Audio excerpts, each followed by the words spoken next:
آپ کو کیا لگتا ہے یہ آج کل جو ہم اتنی نئی نئی بیماریوں کے نام سن رہے ہیں یہ ایک دم سے کہاں سے اٹھ کے آ گئی ہیں؟ دیکھیں، ایک تو انہوں نے بتا دیا کہ ہماری environmental pollution, climatic conditions Pakistan میں اور گلوبلی آپ دیکھ رہے ہیں کہ چینجز آ رہی ہیں کلائمیٹک کنڈیشنز میں اور انوائرمنٹل کنڈیشنز میں، ہمارے لائف اسٹائل میں، ہمارے اسکرین ٹائم میں. ساری رات ہم جاگتے رہتے ہیں اور صبح کو پھر پوری نیند نہیں آتی، اسٹریس میں ہیں آپ. تو یہ ساری چیزیں مل کر، اور جنک فوڈ، جنک فوڈ ظاہر اسکرین میں لگے ہوں گے، موبائل میں، گھر میں کھانا بنانے کے کام فرصت ہوتی ہے، نماز ہوتی ہے، اور بچوں میں عادت ہے پڑی ہے کہ اب گھر کا کھانا کھائیں. کسی وقت بھی آرڈر کرو باہر سے کھانا آ جاتا ہے. تو یہ ساری چیزیں مل کر، اور سیڈنٹری لائف اسٹائل. آپ کو لگتا ہے یہ بہت بڑا فیکٹر ہے کہ جو ہمیں عادت پڑ گئی، اور ہماری فیسلٹی بھی ہے کہ باہر سے کھانا آرام سے منگوا لیں، ایسی سروسز موجود ہیں. اور سیڈنٹری لائف اسٹائل ہمارا جو ہے، پہلے تو یہ ہوتا تھا کہ میں اسپیشلی عورتوں کی بات کروں گی، کیونکہ میں آج کل go red for women's heart health کے ساتھ ریلیٹڈ جو آرگنائزیشن ہے امریکن ہارٹ ایسوسی ایشن کی، یہ مجھے بتائیں، کوآرڈینیٹر ہوں. یہ جو لوگ اتنا مذاق بھی کر رہے ہیں کہ وہ کہتے ہیں خواتین کو ہارٹ کی کہتے ہیں، کبھی کوئی آپ نے عورت دیکھی ہارٹ اٹیک سے مرتے ہیں، مجھے اکثر لوگ مذاق کر اور آپ تو اس سے کام بھی کر رہی ہیں. اب ذرا مجھے بتائیں کہ وہ جو عورت ہے بیچاری، وہ کتنا اس سے افیکٹ ہو رہی ہے؟ اس کو تو خیر اللہ نے اس کے اندر پین کا اور سٹریس کا تھریشولڈ بھی کافی رکھا ہوا ہے.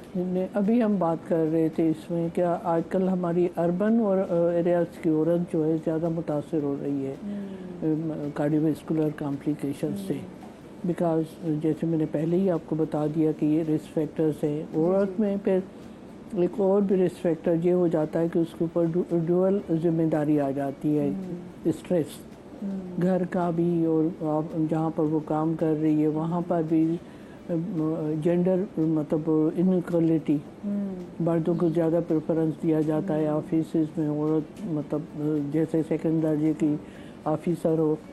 اور بھی بہت ساری سوسائٹل اور بھی ٹینڈنسیز ہیں جس کی وجہ سے عورت متاثر ہو رہی ہے اربن ایریا کی. ہاں، اور لیک آف ایکسرسائز. گھر میں پہلے تو تھوڑا بہت جھاڑو واڑو دے دیتے تھی، اب تو وہ بھی عورتوں نے چھوڑ دیا ہے.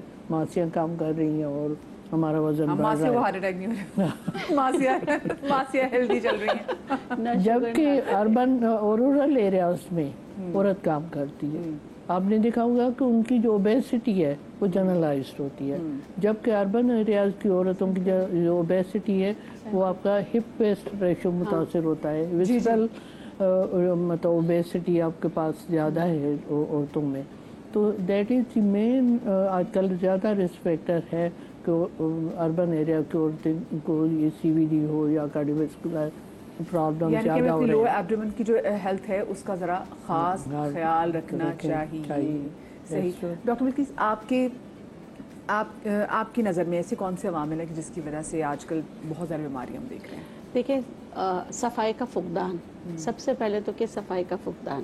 اور جیسے ڈاکٹر صاحبان نے بات کی کہ وہی ہمارا لائف سٹائل بالکل چینج ہو گیا ہے. پہلے کے زمانے میں ایسا ہوتا تھا نا کہ ایک فیملی ٹائم ہوتا تھا، ایک دوسرے کے ڈسکشنز ہوتے تھے، ایک دوسرے سے سنتے تھے. وہ نہیں ہے. ہر کوئی اپنی سمجھے کہ اپنا اون بھون رہا ہے. جو جالا بنا رہے ہیں نا، اس جالے میں اپنی پوری فیملی کو آپ لپیٹ رہے ہیں. اگر ایک کمرے میں ماں، بیٹی، ہسبینڈ اور بیٹا بیٹھا ہوا ہے، چاروں کے پاس الگ الگ موبائل ہیں، چاروں الگ الگ سب لگے ہوئے ہیں. کسی کو کوئی بودریشن نہیں ہے کہ کیا ہو رہا ہے. اور اچھا، اب تو نا وہ ڈاکٹر بلقیس وہ ایج کا بھی نہیں ہے. اگر آپ کی دادی بھی ساتھ بیٹھی ان کے پاس فون ہے، وہ بھی اپنے فون میں لگی ہوگی. بالکل وہ بھی الحمدللہ. غرور نہیں ہے ہم لوگوں کو پاکستانیوں کو، می ٹائم بالکل بھی نہیں ہے. فیملی جو ہے نا، فیملیاں ٹوٹ رہی ہیں جس کی وجہ سے، اور اسٹریس، انزائٹی، ٹینشن، ڈپریشن، نشہ بہت ہو گیا. معذرت کے ساتھ بچے جو ہے نا، جن چیزوں کو ہم معیوب سمجھتے تھے نا پہلے کے زمانے میں، ہم سوچ نہیں سکتے تھے. میں تو آئی برو بنانے کے بعد میں نے کہا تھا نا دلہن کی طرح گھونگھٹ کیا ہوا تھا میں نے. ہمارے اندر اتنا خوف تھا. مگر دیکھیں اب فیملی جاتی ہے شیشہ پینے کے لیے، اور دوسری چیزیں جو ہے نا بالکل ایسا فیشن میں، مطلب کہ ماں باپ، میں سوچ بھی نہیں سکتی تھی. پہلے کے زمانے میں لڑکے سگریٹ پیتے تھے تو گھر سے نکل جاتے تھے کہ ماں کو پتا نہ چلے, باپ کو پتا نہ چلے. 30-35 ایئرز میں بھی وہ لوگ اتنا چھپاتے ہیں. 40-45 سال میں بالکل ایسے ہی ہے. اور لیکن آج کل آپ دیکھیں تو کیا یہ بیماریاں نہیں لائیں گے بالکل. اچھا جی, عیسیٰ خیل سے ہمارے سے پہلے کالر بھی, میں ان سے بات بھی کر لیتی ہوں, میں ڈاکٹر صاحب کی طرف بھی جاؤں گی. محمد شکور صاحب ہیں عیسیٰ خیل سے. السلام علیکم جی. جی السلام علیکم, محمد شکور خان جی عیسیٰ خیل سے بات کر رہا ہوں. جی سب سے پہلے تو میں آپ کے چینلز کو ان پروگرام کی وساطت سے مبارکباد دیتا ہوں اور آپ کی کمپیئرنگ کو بھی خراج تحسین پیش کرتا ہوں کہ بہت اچھے پروگرامز جو ہمارے روزمرہ کے معاملات اور ہمارے معاشرے کی بھرپور عکاسی کر رہے ہیں, اور اس حوالے سے آپ جو بھی پروگرام کر رہے ہیں وہ وقت کی ضرورت ہے.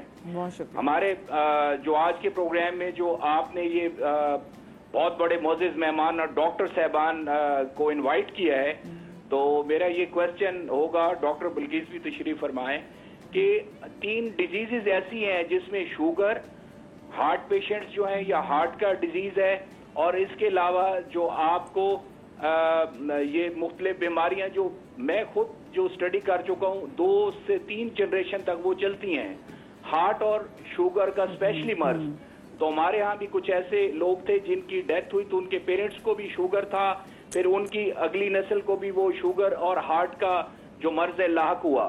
تو نوجوان نسل کی جو شادیاں, ہم اس میں شاید ایک ہیزیٹیشن محسوس کرتے ہیں کہ شادیاں کرتے وقت فرسٹ کزن میرجز سے کچھ لوگ تو اوائڈ کرتے ہیں, لیکن زیادہ تر فرسٹ کزن میرج میں جینیس لوگ بھی کم پیدا ہوتے ہیں, اور دوسرا یہ ہوتا ہے کہ وہ بیماری جو ہے وہ انہیریٹ کرتی ہے, پھر اگلی جنریشن تک آتی ہے. تو ڈاکٹر صاحبان اس کے لیے کیا مشورہ دینا پسند کریں گے, اور کیا ہمیں اسے واقعی اوائڈ کرنا چاہیے, یا پہلے بچوں کی شادیاں کرنے سے پہلے اس چیز کو مد نظر رکھا جائے کہ وہ جو ڈیزیز ہیں ان کی آنے والی جنریشن میں نہ آئے؟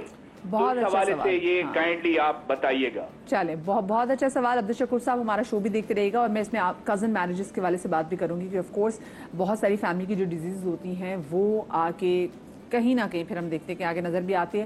ڈاکٹر صاحب آپ مجھے بتائیے, ہماری باڈی میں ایسے کیا چینجز آگے ہیں کہ ہماری باڈی بہت زیادہ ولنریبل ہو گئی ہے, کوئی بھی نیا وائرل کو ڈیزیز آتی ہے فوراً آ کے میں لگ جاتا ہے, افیکٹ کرتی ہے؟ دیکھیں, کسی بھی ڈیزیز کو سمجھنے کے لیے نا ہمیں بیسکلی 3 فیکٹرز کو دیکھنا پڑتا ہے, genetics, epigenetics and susceptibility. Genetics کا مطلب یہ ہوتا ہے کہ آپ کے جینس میں کوئی بیماری موجود ہے یا جینس میں اس بیماری کی سسیپٹیبلٹی موجود ہے. اب ہم ایشینز کا پرابلم یہ ہے کہ ہم ایشینز کا BMI بھی ڈفرینٹ ہے.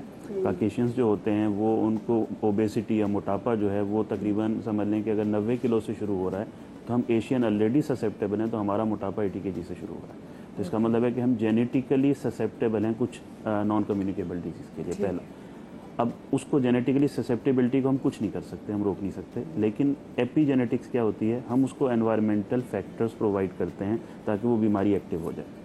جب تک وہ انوائرمنٹل فیکٹر ہم پرووائڈ نہیں کریں گے بیماری ایکٹیو نہیں ہوگی. جیسے کل میرے پاس ایک مریض آئی, وہ بولی ڈاکٹر صاحب وہ جو فلانی جو ہے نا وہ 120 کلو کی, اسے شوگر نہیں ہوئی, مجھے 70 سال کی عمر 70 kg کے اوپر ہو گئی. تو میرا جواب تھا کہ دیکھیں اس کی جینیٹکس کے اندر وہ چیز موجود نہیں تھی, آپ کی جینیٹکس میں تھی. اگر آپ اپنے ویٹ کو کنٹرول رکھتی تو آپ کو نہ ہوتی. تو ہم ایشینز زیادہ سسیپٹیبل تھے, ہم نے انوائرمنٹل فیکٹرز بھی پرووائڈ کر دیے.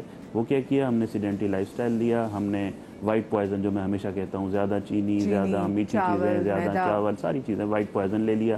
ہم نے جو ہماری بہتر ہیبٹس تھی 80s 90s کی, ہمارے بچے باہر کھیلنے جاتے تھے, ہم نے اس کو بھی ختم کر دیا, وہ موبائل میں لگے ہوئے ہیں. ہم نے جو ہمارے اچھے کھانے تھے اس کو ختم کر کے ہم نے ویسٹرن کلچر کو کر لیا. تو ہم آلریڈی سسیپٹیبل تھے, اب ہم نے ویسٹرن کلچر کو اڈاپٹ کر لیا, تو وہ ایپی جینیٹکس بھی آ گئی. اب اس کے نتیجے میں جو بیماریاں پیدا ہوئیں ان بیماریوں نے پھر ہماری امیونٹی ویک کر دی. ڈائبٹیز ہوئی, بلڈ پریشر ہو گیا, کارڈیو ویسکولر ڈیزیز ہو گئی. تو جب آپ کی امیونٹی ویک ہو جاتی ہے تو الٹیمیٹلی پھر جو بھی وائرس آتے ہیں, جو بھی بیکٹیریا آتے ہیں, وہ آپ پہ حملہ کرتے ہیں.